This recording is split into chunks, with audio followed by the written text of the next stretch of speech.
अस्सलाम वालेकुम students, welcome to STG insights. जैसे कि आप सब ने रिक्वेस्ट किया कि MTH 301 की सब्जेक्टिव की वीडियो लेकर आएँ, तो स्टूडेंट आज मैं हाजिर हूँ आपके लिए MTH 301 की इम्पोर्टेंट सब्जेक्टिव वीडियो लेकर।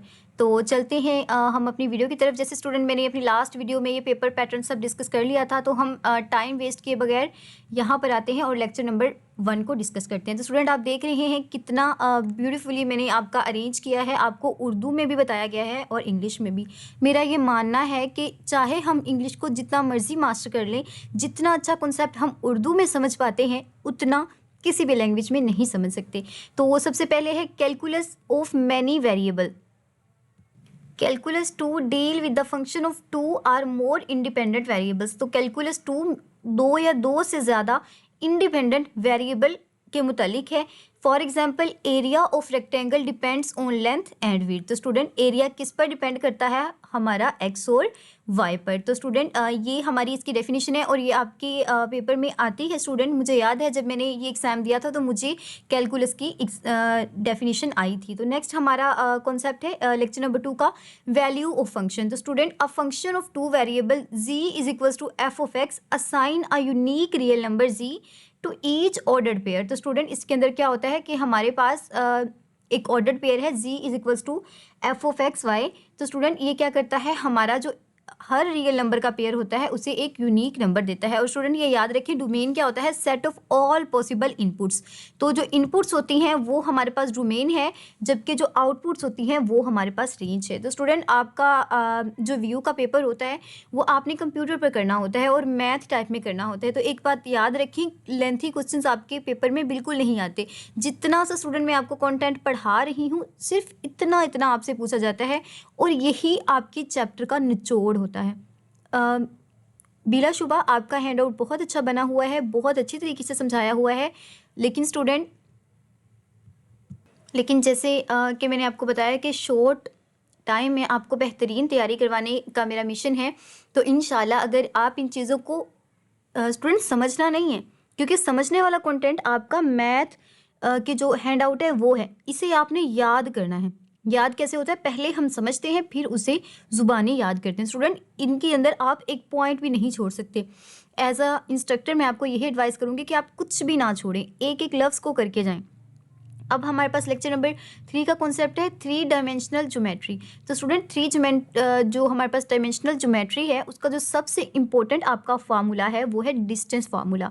और इसके अंदर हमारे पास जो कोऑर्डिनेट होते हैं वो p, x और z होते हैं। यानी कि p हमारा फंक्शन है और उसके जो हमारे पास एलिमेंट्स हैं या फिर ऑर्डर्ड पेयर हैं वो x, y, z है, जो रिप्रेजेंट करते हैं एक पॉइंट को 3D स्पेस में। स्टूडेंट आपने ये फिजिक्स में भी पढ़ा है, x और y हम 2 डायमेंशन में पढ़ रहे होते हैं और जब हम z बना देते हैं तो वो हमारा 3 डायमेंशन हो जाता है। तो स्टूडेंट हमारा ये डिस्टेंस फार्मूला मैंने आपको MCQs की वीडियो में भी डिस्कस किया था कि ये बहुत इंपॉर्टेंट है और आपके पेपर में बहुत पूछा जाता है। होता क्या है स्टूडेंट कि आपके पेपर में इंशाल्लाह यहाँ पर जब मैं आपको प्रैक्टिस करवाऊँगी तो आपको ये बताया जाएगा कि आपके पास x और y की वैल्यू होती है। आप x1 भी होता है, x2 भी होता है, y2 भी होता है और y1 भी, z2 एंड z1 भी। तो आपने जस्ट इसे पुट करना है इसके अंदर और कैलकुलेटर पर एज इट इज़ इक्वेशन लिखकर आपने आंसर निकाल लेना है। और ये बहुत पेपर में पूछे जाते हैं, ऑलमोस्ट हर स्टूडेंट के पेपर में डिस्टेंस फार्मूला तो ज़रूर आएगा इंशाल्लाह।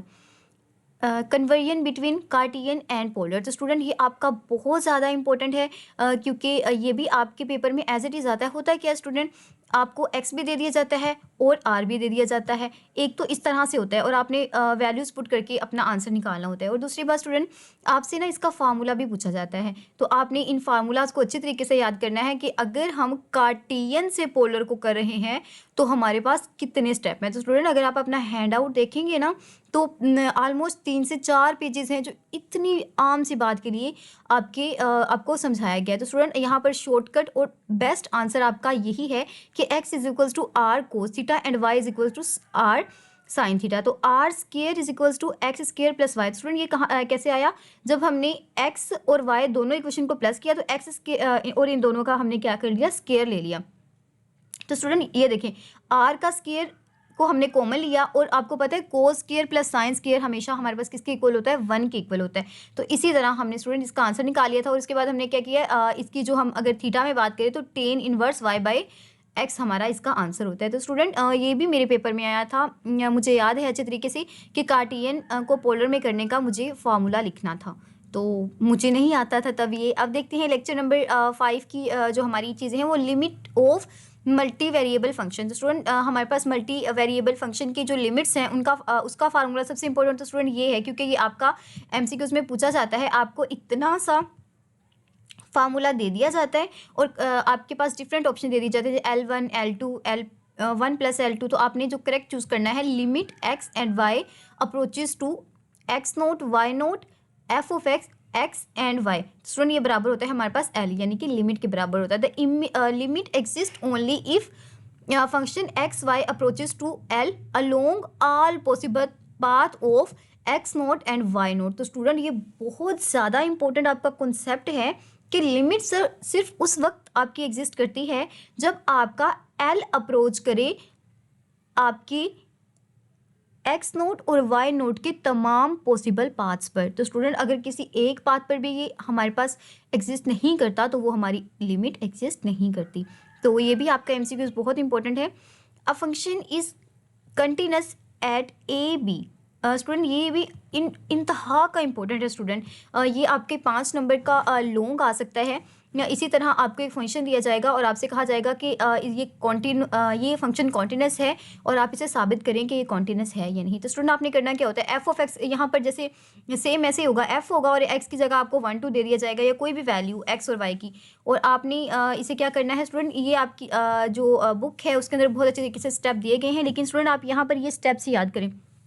किसी भी फंक्शन को कंटिन्यूस होने के लिए उस पर 3 शर्तें लगती हैं। सबसे पहले कि हमारा एफ ऑफ ए बी या फिर एफ ऑफ एक्स वाई हमारे पास डिफाइंड होना चाहिए। नंबर 2 पर हमारी लिमिट एग्जिस्ट करनी चाहिए एफ ऑफ एक्स से ए बी तक। तो स्टूडेंट जैसे हमने यहाँ लेक्चर नंबर 5 में ये पढ़ा है ना कि तमाम पॉसिबल पाथ्स पर लिमिट एग्जिस्ट करनी चाहिए, तो वही लेक्चर नंबर 6 का जो हमारा कंटिन्यूस होने की शर्त है, और limit value equal to the function value. जो हमारी जो लिमिट, ये स्टूडेंट इसकी जो आंसर आएगा और इसका आंसर आएगा, इन दोनों का आंसर एक दूसरे के बराबर होना चाहिए। तो ये हमारे पास 3 स्टेप्स होते हैं स्टूडेंट। आपने अगर ये स्टेप अच्छे तरीके से याद कर लिए तो आपका कहीं पर भी आपके किसी भी एग्जाम में अगर कंटिन्यूस फंक्शन के बारे में पूछा जाता है तो आप इसे लिख कर आएँ और इंशाल्लाह आपको फुल मार्क्स दिए जाएंगे। ये बहुत शॉर्टकट और बहुत आपकी डिफाइंड डेफिनेशन है और आपका कॉन्सेप्ट भी है। नेक्स्ट हमारा जो चैप्टर है lecture number 7, geometrical meaning of partial derivative. तो स्टूडेंट ये आपके पार्शियल डेरिवेटिव वाला भी इंतहा का इंपॉर्टेंट टॉपिक है, और स्टूडेंट ये आसान भी बहुत है। मैंने आपको एमसीक्यूज में ही ये बहुत अच्छे तरीके से कवर करवा दिया था। इसका मतलब क्या होता है, rate of change of z in x direction keeping the y constant. अगर हमने f of x find out करना है तो हम क्या करते हैं, हम रेट ऑफ चेंज मालूम करते हैं जी के रिस्पेक्ट से एक्स की डायरेक्शन में, और कांस्टेंट किसे रखते हैं, वाई को कांस्टेंट रखते हैं, partial derivative with respect to y. तो स्टूडेंट इसके अंदर क्या होता है, हम रेट ऑफ चेंज जी का मालूम करते हैं वाई की डायरेक्शन में और एक्स को कांस्टेंट रखते हैं। अगर एक्स का मालूम एफ ऑफ एक्स मालूम करेंगे तो वाई कांस्टेंट, अगर एफ ऑफ वाई हम फाइंड आउट करेंगे तो एक्स हमारे पास कांस्टेंट होगा। नेक्स्ट है हमारे पास for homogeneous function u is equals to F of x y of degree n। तो स्टूडेंट अगर आपसे जो होमोजीनियस फंक्शन के बारे में अगर देखा जाए स्टूडेंट, दूसरी बात कि ये आपका इलर्स थ्योरम है, ये आपके एमसीक्यूज के लिहाज से भी इंपॉर्टेंट है और आपके लॉन्ग के अंदर भी आता है स्टूडेंट। ये आपके लॉन्ग के लिहाज से इंपॉर्टेंट है और बहुत आसान है। क्या होता है यहाँ पर, आपने एक्स की वैल्यू एज इट इज़ ले लेनी है और आपने फिर उसी वैल्यू का u के रिस्पेक्ट क्या कर लेना है, डेरिवेटिव ले लेना है। फिर आपने y को ऐसे ही रख लेना है और यहाँ पर partial derivative with respect to y ले लेना है, u के रिस्पेक्ट से y का डेरिवेटिव ले लेना है, और ये बराबर आता है हमारे पास nu, यानी कि यहाँ पर हमारी n की वैल्यू होती है और ये बराबर आती है हमारे पास u के। स्टूडेंट ये आपका बहुत इंपॉर्टेंट फार्मूला है। मेरा मानना है कि स्टूडेंट अगर आपको फार्मूलाज आते हैं तो आप किसी भी किस्म के क्वेश्चन को सॉल्व कर सकते हैं। थोड़ी इसी सिंप्लीफिकेशन आप करते हैं तो आपका जो क्वेश्चन है वो सॉल्व हो जाता है। स्टूडेंट ये आपकी application of partial derivative and euler theorem on various function. तो स्टूडेंट इसके अंदर आपको काफ़ी ज़्यादा प्रैक्टिस करवाई गई है। मैं आपको एडवाइस करूँगी कि आप शॉर्ट स्टेटमेंट वाले जिसके आपके 5 से 7 स्टेप्स आते हैं या फिर आपके 3 से 4 स्टेप्स आते हैं, उन क्वेश्चन को ज़रूर करें और बाकियों को आप आंखें बंद करके छोड़ दें क्योंकि वो आपके पेपर में नहीं आने वाले।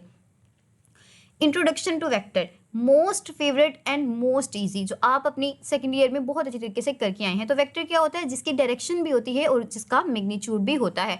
स्टूडेंट अगर हम इसका डॉट प्रोडक्ट लें तो दरमियान में डॉट आ जाता है, अगर हम क्रॉस लें तो क्रॉस आ जाता है।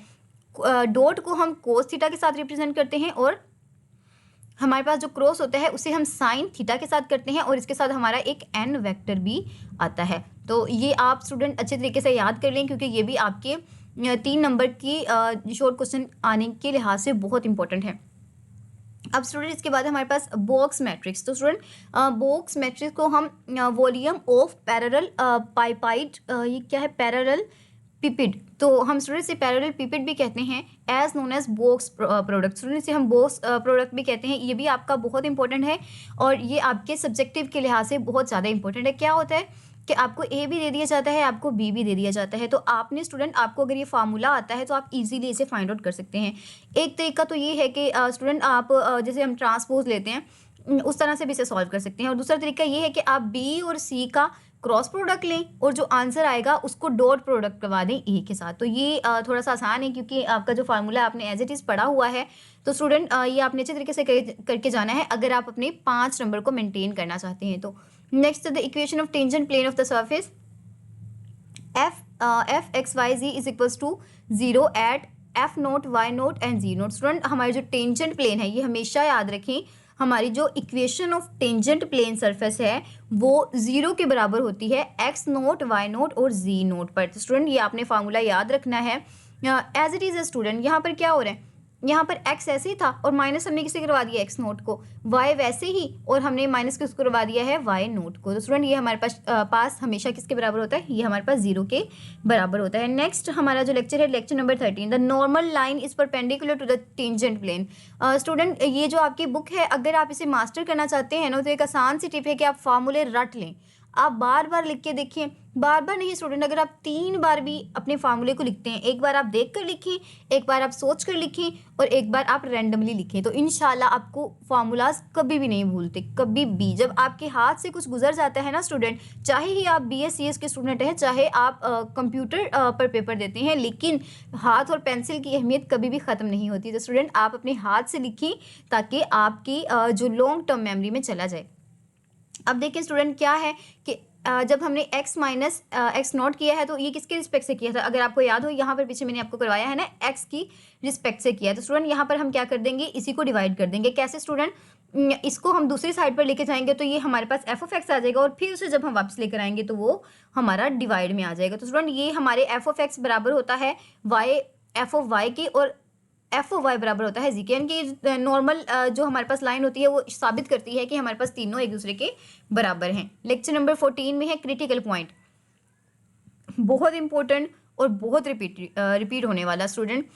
जिस तरह मैंने आपको बताया था ना कि डिस्टेंस फार्मूला हर स्टूडेंट को ज़रूर आएगा, और स्टूडेंट ये भी आप याद रखें कि आपका क्रिटिकल पॉइंट वाला जो टॉपिक है आपके लॉन्ग में या शॉर्ट में ज़रूर आएगा, क्योंकि ये बहुत इंपॉर्टेंट है और आपके 3 MCQs स्टूडेंट आप ये बात लिख लें कि 3 MCQs आपके क्रिटिकल पॉइंट से ज़रूर आने वाले हैं। Where f of x is equals to 0 and y is equals to 0, जहाँ पर f ऑफ x भी 0 हो और हमारे पास y भी 0 हो। और स्टूडेंट ये सेकंड डेरिवेटिव टेस्ट आपने करना ही नहीं है, ठीक है स्टूडेंट। आपने f ऑफ x का जो डेरिवेटिव आएगा उसको भी 0 के बराबर कर देना है और y के डेरिवेटिव को भी 0 के बराबर कर देना है, और जो पॉइंट्स निकलेंगे आपके पास जो ऑर्डर्ड पेयर बनेंगे वो आपके क्रिटिकल पॉइंट्स है। स्टूडेंट ये फार्मूला आप कर लें, क्यों स्टूडेंट, क्योंकि ये आपके MCQs के लिहाज से इंपॉर्टेंट है और आपके जो 3 नंबर का आता है उसके अंदर ये पूछ सकते हैं कि आप फार्मूला बताएं सेकंड डेरिवेटिव टेस्ट का, लेकिन आपके ये लॉन्ग के लिहाज से नहीं इंपॉर्टेंट, आपने इस पर टाइम वेस्ट नहीं करना। और स्टूडेंट यहाँ पर आपकी प्रैक्टिस है, मैक्सिमम आपने मैक्सिमा और मिनिमा और सैडल पॉइंट्स को डिस्कस करना है। ये मैंने MCQs में आपको तीनों चीज़ें कवर करवा दी हैं। आपको मैं सजेस्ट करूँगी कि MCQs की वीडियो ज़रूर देखें। स्टूडेंट एक और बात, ये जो आप साइड देख रहे हैं ना, यहाँ पर आपने MCQs पर नहीं जाना। क्यों, क्योंकि स्टूडेंट यहाँ पर आपको MCQs ठीक नहीं दिए गए, आई गेस आई थिंक मैंने ठीक कर दिए हैं मुझे। ये देखिए स्टूडेंट यहाँ पर ठीक नहीं है आपके MCQs, कहीं कहीं पर ना आपका इशू आ रहा है, तो आपने MCQs उसी वीडियो में से जाकर प्रिपेयर करने हैं ताकि आप किसी भी तरह की परेशानी से बच सकें। लेक्चर नंबर 16 में हमारे पास है extreme value theorem, a continuous function on a closed end bonded. क्या इंपॉर्टेंट है, फंक्शन को कंटिन्यूस होना चाहिए, किस पर, क्लोज और bonded set attain both an extreme maximum and minimum. तो स्टूडेंट ये हमारी किसकी डिफाइन है, एक्सट्रीम वैल्यू थ्योरम, और ये बहुत ज़्यादा इंपॉर्टेंट है आपकी MCQs के लिहाज से, आपके 3 नंबर के शॉर्ट क्वेश्चन के लिहाज से, कि कंटिन्यूस फंक्शन हो जो क्लोज और बॉन्डेड सेट को अटेन करे एब्सोल्यूट मैक्सिमम और मिनिमम वैल्यू पर। अब हमारे पास जो सेकंड है लेक्चर नंबर 17 है, उसके अंदर आपको सरफेसेस बताई गई हैं।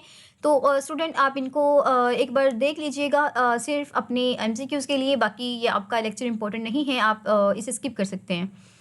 बाकी जो student formula of surface S over region R, तो स्टूडेंट ये भी आपके एमसीक्यूज़ के लिहाज से इंपॉर्टेंट है। ये मेरे पेपर में भी आया था जब मैंने MTH 301 का पेपर दिया था, तो आई गेस स्टूडेंट यही था। और आपने आपके पास डिफरेंट फार्मूलाज दिए गए थे, आपने बताना था कि आपका करेक्ट कौन सा है। तो स्टूडेंट आप इसे अच्छी तरीके से याद करें, 2-4 बार लिख कर देखें।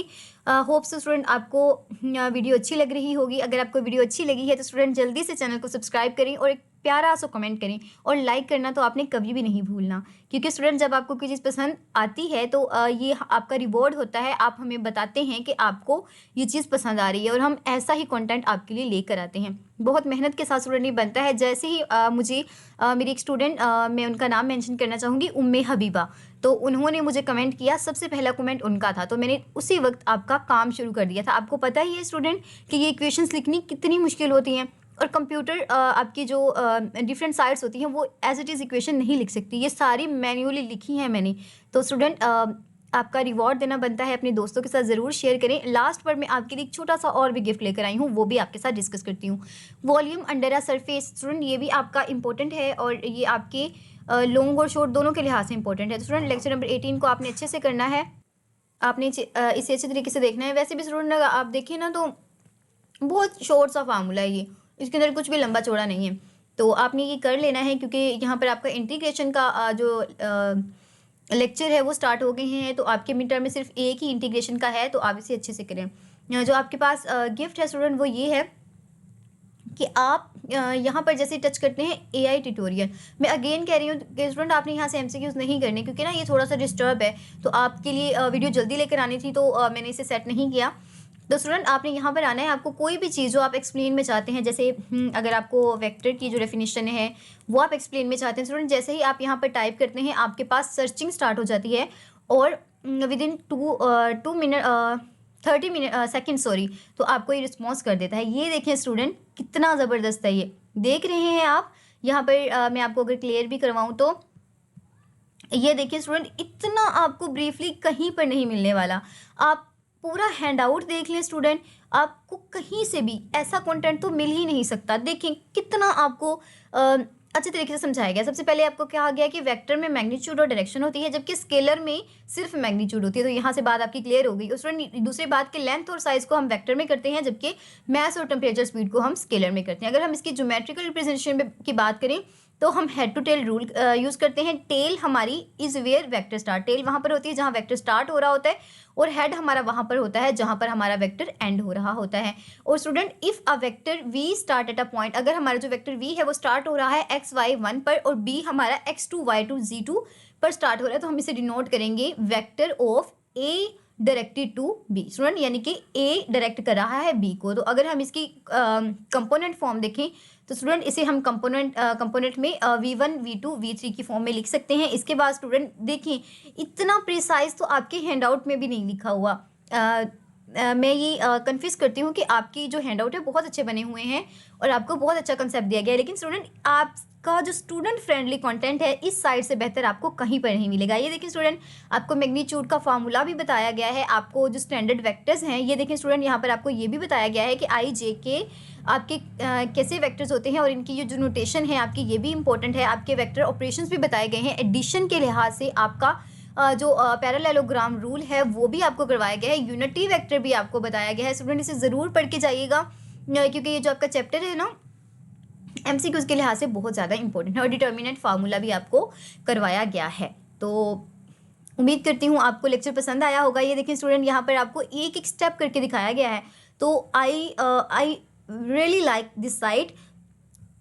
मैं आपको सजेस्ट करूंगी कि आप यहाँ से ज़रूर देखें। अगर आप आउटस्टैंडिंग स्टूडेंट हैं, मेरे सारे स्टूडेंट ही बहुत आउटस्टैंडिंग है माशाल्लाह, जो मुझे रिक्वेस्ट करते हैं कि आप वीडियो बनाएं, तो स्पेशली जिस स्टूडेंट ने मुझे कमेंट किया था मैं उनको एडवाइस करूंगी कि आप ये ज़रूर देख कर जाएँ, क्योंकि ये आपको खुद से इतना अच्छा समझा दिया गया है कि आपको लेक्चर लेने की यूट्यूब से या फिर मेरे समझाने की भी इवन आपको ज़रूरत नहीं है। यहाँ पर स्टूडेंट अगर हम जो भी कोई टॉपिक अब मेरे माइंड में नहीं आ रहा, यहाँ से हम देख लेते हैं कोई टॉपिक, जैसे डेरिवेटिव। तो स्टूडेंट अगर आप लिमिट्स, चलो लिमिट्स निकाल लेते हैं। तो लिमिट्स को जैसे ही आप कॉपी पेस्ट करेंगे वहाँ पर इस टैब में जाकर और इसे आप एंटर करेंगे तो स्टूडेंट आपके पास फिर से रिस्पॉन्स स्टार्ट हो जाएगा। तो स्टूडेंट मुझे बताएं कि ये आपको कैसा लगा है, ताकि मैं आपके जो अपकमिंग सेमेस्टर्स हैं उनमें भी इसी तरह की आपके लिए ज़बरदस्त किस्म की वीडियोस लेकर आऊँ और आपकी अच्छी से अच्छी पेपर प्रिपरेशन करवाऊँ। मुझे दुआओं में ज़रूर याद रखिएगा स्टूडेंट। अल्लाह ताला आपका हामी व नासिर हो, आप अच्छे अच्छे ग्रेड्स के साथ पास हों। अल्लाह हाफिज़।